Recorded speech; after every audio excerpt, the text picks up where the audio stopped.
this is Art, and this is from my book, And Another Thing, an eclectic collection of musings, afterthoughts, and paternal rantings. When I was in my early teens, there was a phenomenon going on in the world that we referred to as the Cold War. It centered around the rivalry between the two superpowers, the United States of America and the former Soviet Union. Central to the Cold War between these two superpowers was a doctrine of military strategy known as mutually assured destruction. The doctrine assumes that each side has enough nuclear weaponry to destroy the other.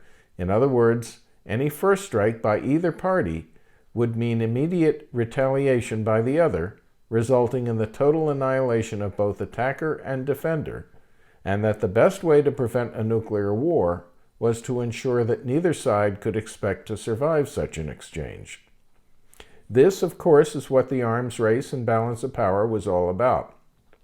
The idea being that as long as each side had the capability to launch a second strike, then neither side would dare launch a first strike, which surely would result in the swift and total destruction of both. This also forced each side to have equal or greater nuclear force than the other, each trying to outspend the other, and virtually assured that neither side would reduce its armament. The end result, according to the doctrine, would be a tense but stable world peace. The absurdity of this whole situation was pointed out in the 1964 film Dr. Strangelove, starring Peter Sellers. In October of 1962, a United States Air Force photo reconnaissance plane discovered photographic evidence that that Soviet missile bases were being constructed on the island of Cuba, less than 100 miles from Florida. Apparently, the operation had been so secret that even troops detailed for the mission had been given misdirection and told that they were headed for a cold region, even being outfitted with ski boots and fleece-lined parkas. On the morning of October 16th, President Kennedy was briefed on the situation, and the days that followed were some of the most interesting, tense, and important days in the history of mankind. The short list of options for the United States included a full-force invasion of the island and overthrow of its government, or a full naval blockade of the island. In the end, and against the unanimous recommendation of the Joint Chiefs of Staff, Kennedy chose the latter. On the evening of Monday, October 22nd, 1962, I was sitting at our kitchen table with my dad and watching a small black and white set as the President of the United States addressed the nation and announced the discovery of the missiles and the quarantine of Cuba by naval blockade. It shall be the policy of this nation to regard any nuclear missile launched from Cuba against any nation in the Western Hemisphere as an attack by the Soviet Union on the United States, requiring a full retaliatory response upon the Soviet Union.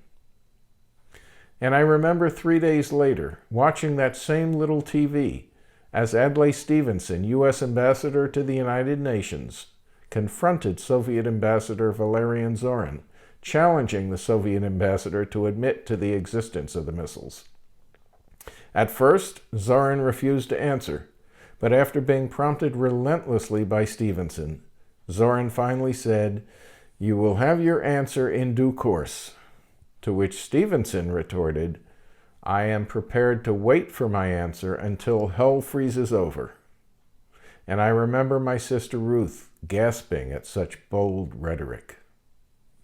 The U.S. government began preparing for an invasion along with a nuclear strike on the Soviet Union in case it responded militarily, which was assumed that it would. All kinds of secret negotiations took place in the following days involving high-level government figures on both sides. World War III was imminent, and the common pleasantry of the day, see you tomorrow, if there is a tomorrow.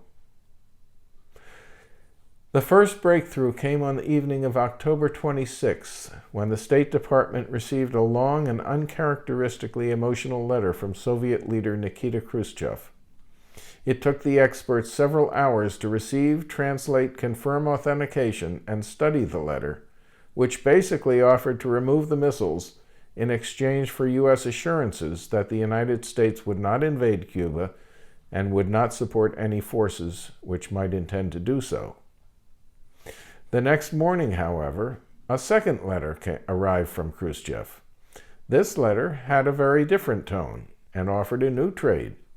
This second letter offered to remove the missiles only if the United States removed its Jupiter missiles from Italy and Turkey. It was determined that this second letter was obviously prompted by pressure on Khrushchev from the other party officials in the Kremlin.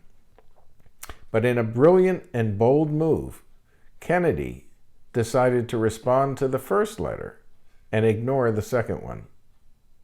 After much deliberation between the Soviet Union and Kennedy's cabinet, Kennedy secretly agreed to remove all missiles in southern Italy and Turkey, the latter being on the border of the Soviet Union, in exchange for Khrushchev removing all missiles from Cuba. On the evening of Sunday, October 28th, I was watching that same little black and white television on the kitchen table, but this time it was a much lighter fare, The Ed Sullivan Show.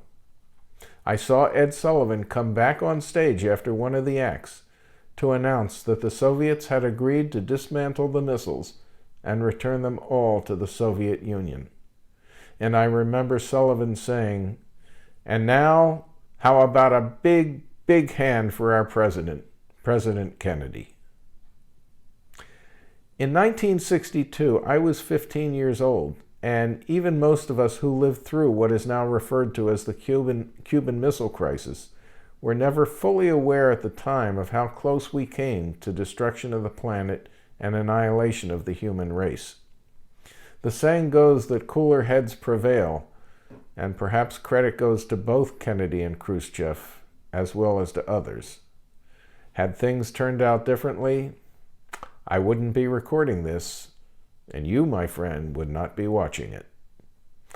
So the next time you're sitting around bitching about your job, your kids, your parents, the lawn turning brown, the crappy weather, those scoundrels in Congress, airport screening, pollution, TV commercials that are too loud, the housing market, Bernie Madoff, the cost of gasoline, or those damn hemorrhoids, think about how close the world came to robbing you of those simple pleasures. Thanks for watching.